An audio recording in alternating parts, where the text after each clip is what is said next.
Dos hermanos. Una guerra. Y una traición que dividiría para siempre a una de las marcas más grandes del mundo. Hoy, Adidas es sinónimo de deporte, cultura urbana y rendimiento de élite. Sus productos están en estadios, en las calles y en los momentos más importantes de la historia deportiva. Pero lo que pocos saben es que su origen no está en una gran visión empresarial. Está en una obsesión personal. En un joven que no quería construir una marca.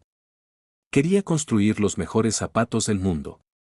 Antes de que existieran contratos millonarios con atletas, colaboraciones con celebridades o una industria global del deporte valorada en miles de millones, hubo un pequeño taller en Alemania donde todo se hacía a mano. No había fábricas masivas. No había marketing. No había fama. Solo había una idea. Si puedes mejorar el rendimiento de un atleta, puedes cambiar su destino. Y aunque hoy Adidas es una de las empresas más influyentes del mundo, su historia comenzó en un contexto completamente distinto, marcado por disciplina, escasez y una familia que no imaginaba lo que estaba por venir. Bienvenido a Marca Detrás, donde descubrimos los orígenes de las marcas que hicieron historia.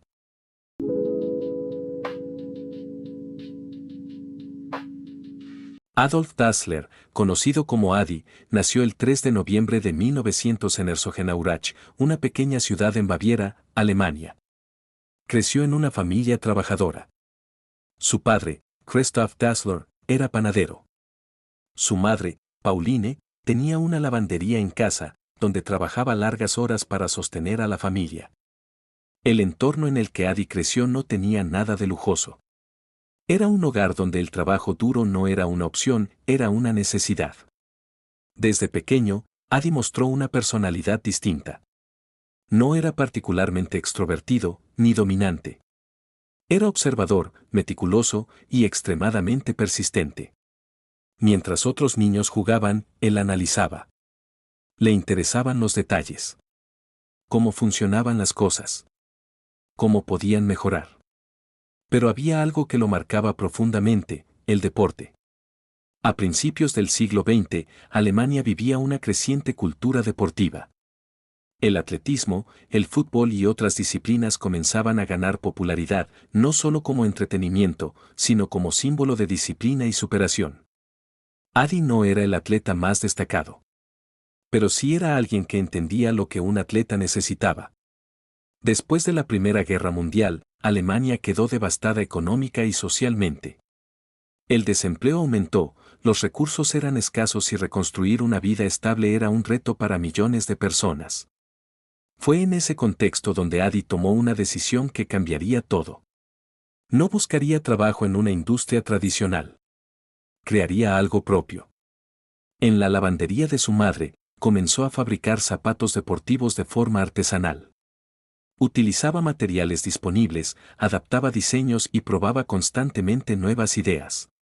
No tenía un plan de negocio. Tenía una obsesión. Hacer que los atletas rindieran mejor. Cada par que fabricaba tenía un propósito específico. No eran zapatos genéricos. Eran herramientas diseñadas para mejorar el desempeño. Y aunque al principio eran rudimentarios, había algo diferente en ellos. Eran funcionales. Eran pensados. Eran adelantados a su tiempo. Sin saberlo aún, Adi Dassler estaba construyendo las bases de lo que se convertiría en una de las marcas deportivas más importantes del mundo. A medida que Adi perfeccionaba sus primeros diseños dentro de la lavandería familiar, el proyecto comenzó a llamar la atención en su entorno cercano. Pero había un problema. Adi era brillante creando. Pero no vendiendo. Su personalidad reservada, casi obsesiva, lo hacía excepcional en el desarrollo de producto, pero limitado en la expansión del negocio. Y ahí es donde entra la segunda pieza clave de esta historia. Rudolf Dassler, su hermano mayor. Rudolf era completamente distinto. Extrovertido, carismático, con facilidad para hablar y convencer. Mientras Adi pensaba en cómo mejorar un zapato, Rudolf pensaba en cómo venderlo. Esa combinación fue el punto de partida real de la empresa. En 1924, ambos decidieron formalizar su trabajo y fundaron la Gebrüder Dassler Schuhfabrik, fábrica de zapatos Dassler Hermanos. El modelo era claro. Adi diseñaba y producía. Rudolf vendía y expandía. Y por primera vez, el proyecto dejaba de ser un experimento para convertirse en un negocio. Pero lo que realmente diferenciaba a los hermanos Dassler no era solo su colaboración. Era su enfoque. En lugar de fabricar zapatos genéricos, comenzaron a desarrollar calzado específico para distintas disciplinas deportivas. Zapatos para correr. Zapatos para fútbol. Zapatos con clavos para mejorar la tracción en pista. Cada producto tenía un propósito claro. Esto, en una época donde la mayoría del calzado deportivo era básico y poco especializado, representaba una ventaja enorme. Sin embargo, el crecimiento no fue inmediato. Alemania seguía atravesando dificultades económicas tras la guerra, y levantar una empresa en ese contexto requería más que talento. Requería oportunidades. Y esa oportunidad llegó en forma de un evento que cambiaría todo. Los Juegos Olímpicos. En 1928, durante los Juegos Olímpicos de Ámsterdam, algunos atletas comenzaron a usar los zapatos de los hermanos Dassler. No era una estrategia masiva, pero era el inicio de algo importante. Por primera vez, sus productos estaban en un escenario internacional. Pero el verdadero punto de inflexión llegó en 1936, en los Juegos Olímpicos de Berlín. Ahí, Adi tomó una decisión que definiría el futuro de la empresa. Se acercó personalmente a un atleta estadounidense, Jesse Owens. Owens no solo era un atleta destacado. Era un símbolo. Un hombre afroamericano compitiendo en la Alemania nazi, en un evento cargado de tensión política. Convencerlo de usar sus zapatos no era una decisión menor. Pero lo logró. Y lo que ocurrió después, cambió la historia. Jesse Owens ganó 4 medallas de oro utilizando los zapatos de los Dassler. 4. En el evento más importante del mundo. De un día para otro, el nombre Dassler dejó de ser local y comenzó a resonar a nivel internacional. No por publicidad. Por resultados. Ese momento marcó el nacimiento de una estrategia que hoy es común, pero que en ese momento era revolucionaria. Asociar el producto con el rendimiento de los mejores atletas del mundo. A partir de ahí, el negocio empezó a crecer con mayor fuerza. Pero mientras la empresa avanzaba, algo dentro de la relación entre los hermanos comenzaba a cambiar. Y esa tensión estaba lejos de resolverse. El crecimiento de la empresa de los hermanos Dassler comenzaba a consolidarse, pero el mundo estaba a punto de cambiar nuevamente. En 1939, el inicio de la Segunda Guerra Mundial alteró por completo el rumbo de Europa. Y con ello, también el destino de la familia Dassler. La producción de la fábrica ya no podía mantenerse enfocada en calzado deportivo. Como muchas otras empresas en Alemania, fue redirigida hacia necesidades militares. El negocio, tal como lo conocían, dejó de existir temporalmente. Pero el impacto más profundo no fue industrial. Fue personal. Las tensiones entre Adolf Dassler y Rudolf Dassler, que ya existían desde antes, comenzaron a intensificarse en medio del contexto de guerra. Las diferencias de personalidad que antes eran una fortaleza, empezaron a convertirse en conflicto. Decisiones, percepciones, desconfianza. Todo se acumulaba. Durante la guerra, Rudolf fue reclutado por el ejército alemán, mientras Adi permanecía más vinculado a la fábrica. Este desequilibrio generó resentimientos que no desaparecerían con el tiempo. En medio de ese ambiente, ocurrió un episodio que, aunque rodeado de distintas versiones, se considera uno de los puntos de ruptura entre ambos. Un malentendido. Una frase. Un momento que fue interpretado como traición. Nunca hubo una explicación definitiva, pero el daño ya estaba hecho. Al finalizar la guerra en 1945, Alemania quedó devastada. Las ciudades en ruinas, la economía colapsada y la sociedad completamente fragmentada.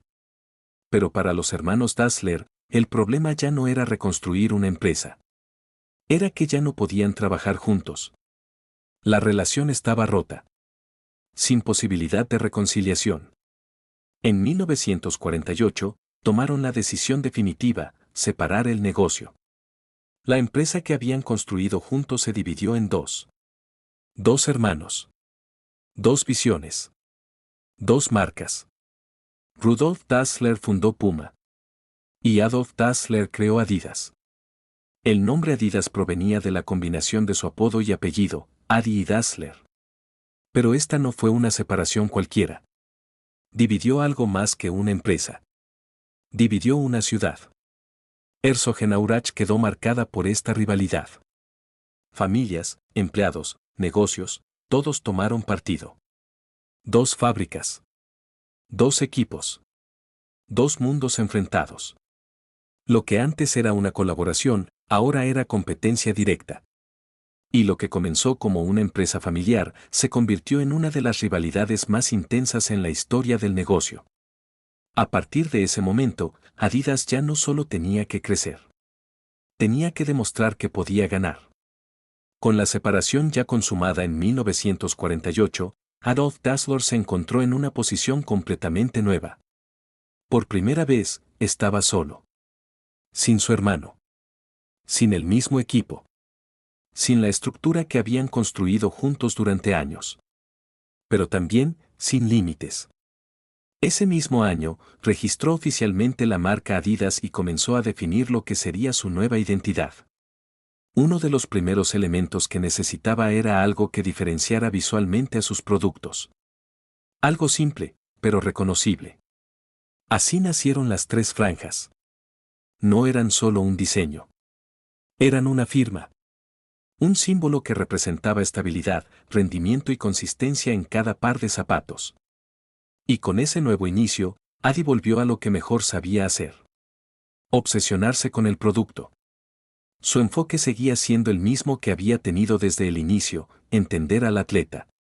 No desde afuera, sino desde el detalle. Cómo corre. Cómo pisa. Cómo se mueve. A partir de eso, comenzó a desarrollar nuevos modelos de calzado, cada uno diseñado para mejorar el rendimiento en disciplinas específicas. Pero el verdadero punto de inflexión llegó en 1954. Durante la final de la Copa Mundial de la FIFA 1954, la selección de Alemania Occidental enfrentó a Hungría, uno de los equipos más fuertes del mundo en ese momento. El partido no solo era importante, era simbólico. Alemania aún estaba reconstruyéndose después de la guerra. Y ese encuentro representaba algo más que fútbol. Representaba identidad. Confianza. Un nuevo comienzo.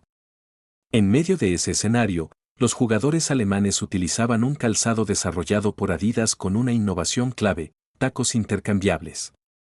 Esto permitía ajustar el calzado dependiendo de las condiciones del terreno. Y ese día, el terreno estaba mojado.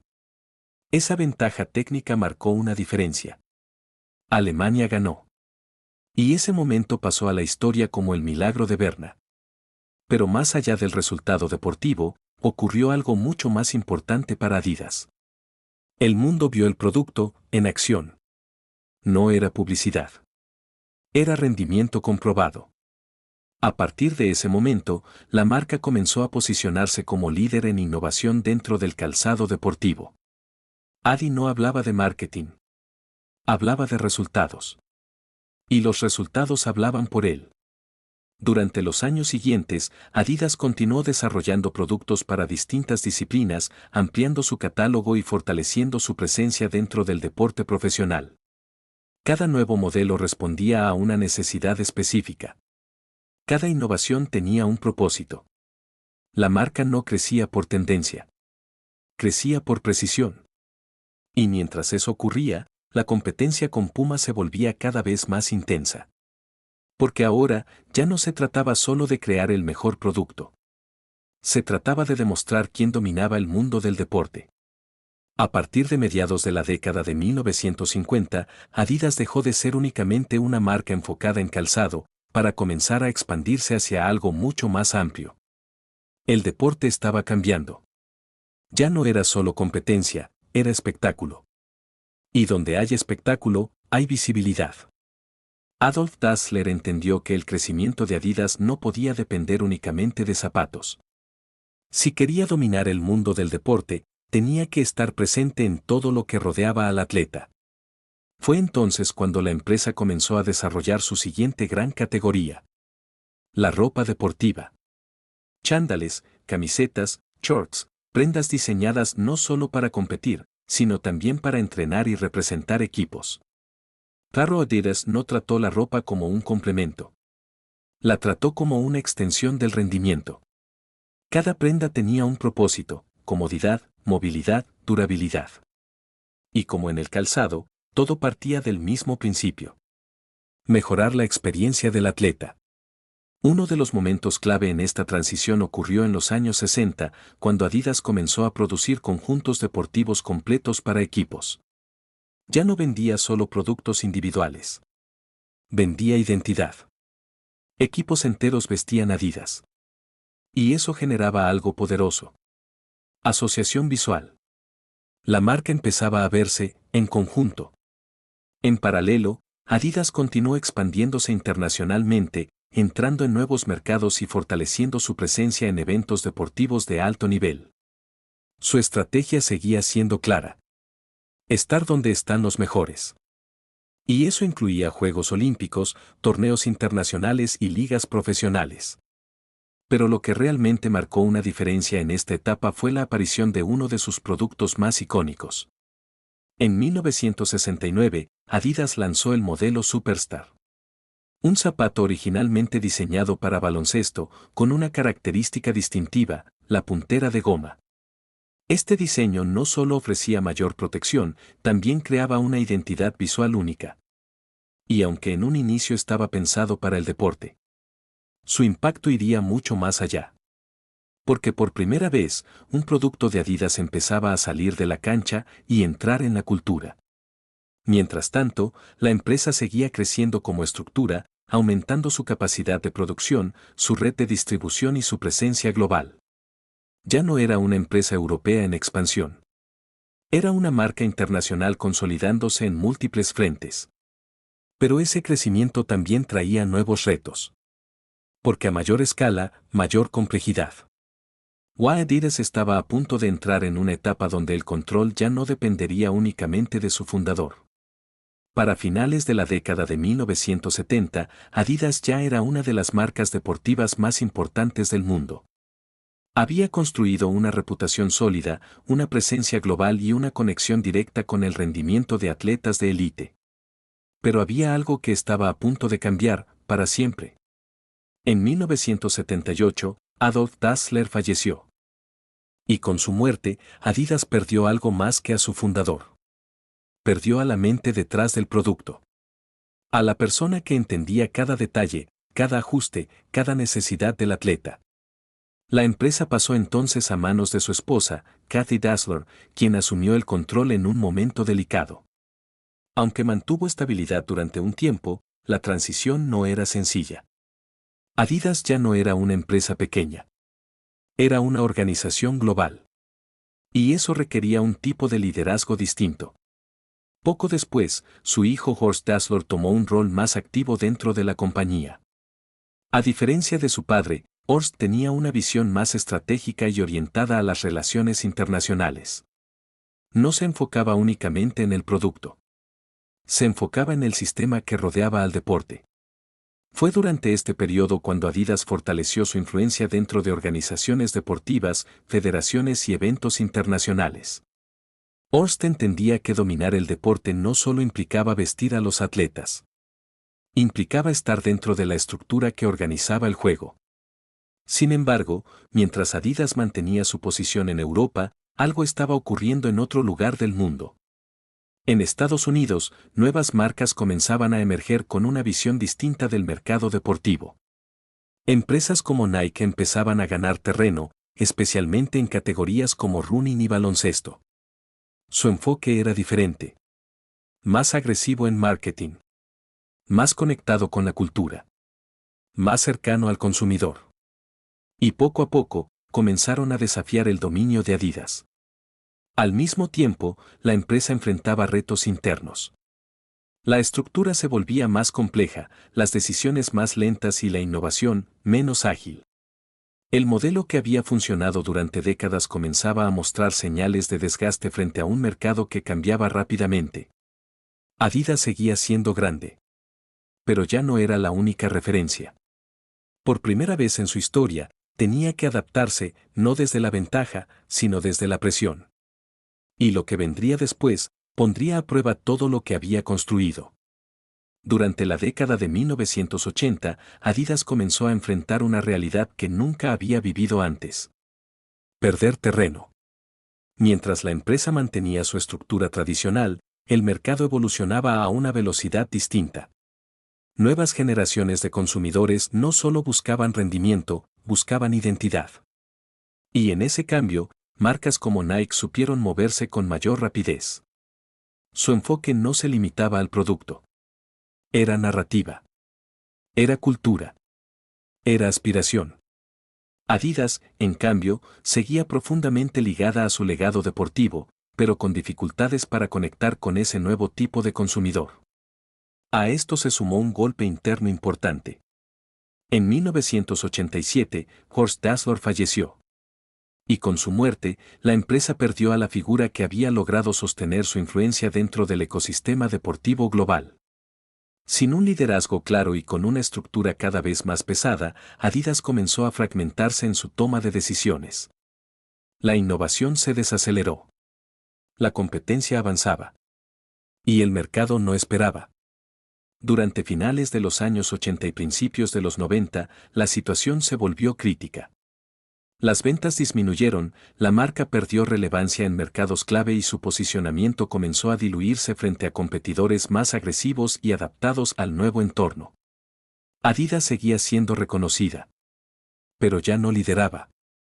En ese momento, la empresa tuvo que tomar una de las decisiones más importantes de su historia. Aceptar que necesitaba cambiar. En 1990, la familia Dassler vendió la compañía. Era el final de una era. La empresa que había nacido en una lavandería familiar, construida por décadas bajo una visión personal, pasaba ahora a manos externas. Adidas dejaba de ser una empresa familiar para convertirse en una corporación. Y con ese cambio llegó una nueva dirección. Una que entendía que el problema no era la marca. Era la forma en que estaba operando. El siguiente paso no era crecer. Era reconstruirse. A inicios de la década de 1990, Adidas ya no estaba en una posición cómoda. La empresa había perdido dirección, relevancia y velocidad frente a un mercado que avanzaba sin esperar. Pero justo en ese momento llegó un punto de inflexión. En 1993, un inversionista francés, Robert Louis Raffes, asumió el control de la compañía. Y su visión era clara. Adidas no necesitaba reinventarse desde cero. Necesitaba reencontrarse con lo que la había hecho grande y adaptarlo al presente. El primer paso fue reorganizar la estructura interna. Se simplificaron procesos, se redujeron ineficiencias y se tomó una decisión clave: mover gran parte de la producción fuera de Alemania hacia países con costos más bajos. Esto no solo redujo gastos, también permitió que la empresa fuera más competitiva en precio. Pero el cambio más importante no fue operativo. Fue estratégico. Adidas entendió que ya no podía competir únicamente desde el rendimiento técnico.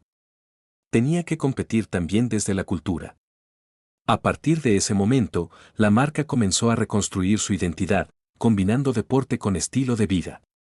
No abandonó el rendimiento, lo expandió. Durante esta etapa, Adidas reintrodujo modelos clásicos que habían tenido impacto en el pasado, pero ahora con un enfoque diferente. Ya no solo eran productos deportivos. Eran piezas culturales. Zapatillas como la Superstar, que antes estaban ligadas al baloncesto, comenzaron a ganar fuerza en la calle, especialmente dentro del movimiento hip hop en Estados Unidos. Artistas, músicos y figuras públicas empezaron a usar Adidas como parte de su identidad. La marca volvía a ser visible. Pero ahora en un nuevo escenario. En paralelo, la empresa retomó su enfoque en innovación, desarrollando nuevas tecnologías en calzado y mejorando su oferta en distintas disciplinas deportivas. El objetivo era claro: Recuperar credibilidad en el deporte sin perder relevancia en la cultura. Hacia finales de los años 90, Adidas comenzó a mostrar señales de recuperación. Las ventas mejoraban. La marca volvía a posicionarse. Y lo más importante, volvía a competir. Después de años de incertidumbre, Adidas no solo estaba sobreviviendo. Estaba regresando. Con la empresa nuevamente estabilizada hacia finales de los años 90, Adidas entró al siglo XXI con una mentalidad completamente distinta. Ya no bastaba con competir. Había que escalar. Y para lograrlo, la compañía comenzó a tomar decisiones estratégicas que ampliarían su presencia en el mercado global de forma mucho más agresiva. Uno de los movimientos más importantes ocurrió en 2005, cuando Adidas adquirió Reebok. Reebok era una marca fuerte, especialmente en el mercado estadounidense, con una identidad propia dentro del fitness, el entrenamiento y la cultura deportiva. Con esta adquisición, Adidas no solo aumentaba su tamaño. Buscaba cerrar la brecha con Nike en uno de los mercados más competitivos del mundo. La lógica era clara. Si no puedes crecer lo suficientemente rápido de forma orgánica, crece a través de estructura. Durante los años siguientes, Adidas trabajó en integrar ambas marcas, buscando aprovechar sus fortalezas sin perder identidad. Aunque con el tiempo la estrategia evolucionaría, este movimiento marcó una etapa clave en la expansión de la compañía. En paralelo, Adidas comenzó a consolidar algo que había iniciado en los años anteriores. Su posicionamiento entre el deporte y la cultura. Ya no era solo una marca para atletas. Era una marca para personas. Colaboraciones con diseñadores, artistas y figuras influyentes comenzaron a formar parte de su estrategia. Uno de los ejemplos más representativos fue la alianza con Kanye West, que dio origen a la línea Yeezy. Este proyecto no solo generó productos. Generó fenómeno. Lanzamientos limitados, alta demanda y una fuerte presencia en cultura urbana convirtieron a Adidas en un jugador clave dentro del mundo del lifestyle. Al mismo tiempo, la empresa continuó invirtiendo en innovación deportiva, desarrollando tecnologías en calzado enfocadas en rendimiento, comodidad y eficiencia. El equilibrio era claro. Rendimiento para el atleta. Identidad para el consumidor. También expandió su portafolio en distintas categorías, incluyendo ropa técnica, accesorios deportivos y líneas especializadas para disciplinas específicas.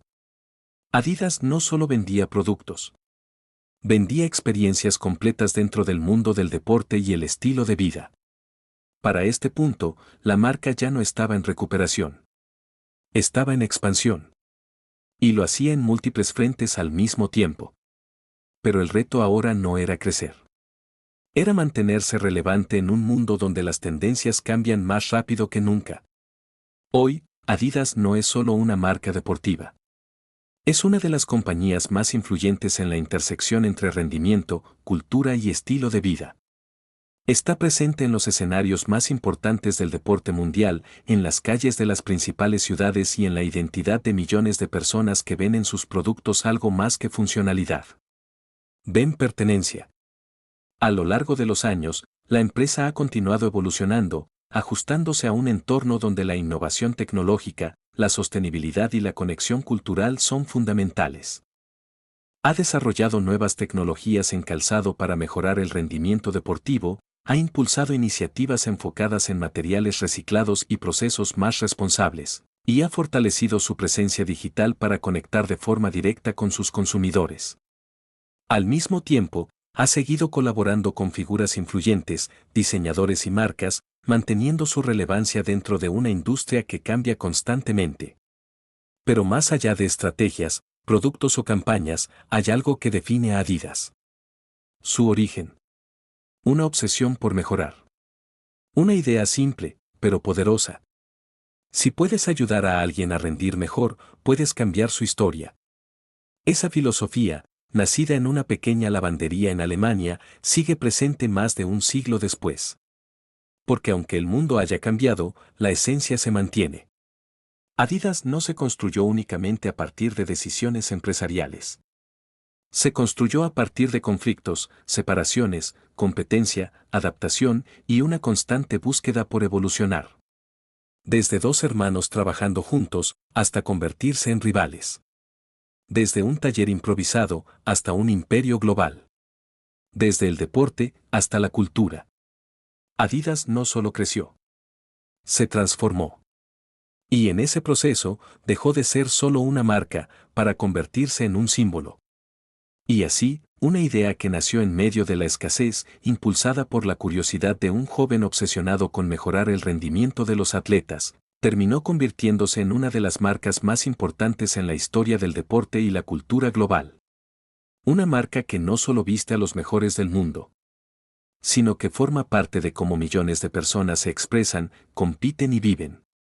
Si te gustó esta historia y quieres descubrir los orígenes de más marcas que cambiaron el mundo, no olvides suscribirte a Marca Detrás, dejar tu like y activar las notificaciones. Porque detrás de cada gran marca, siempre hay una historia que merece ser contada.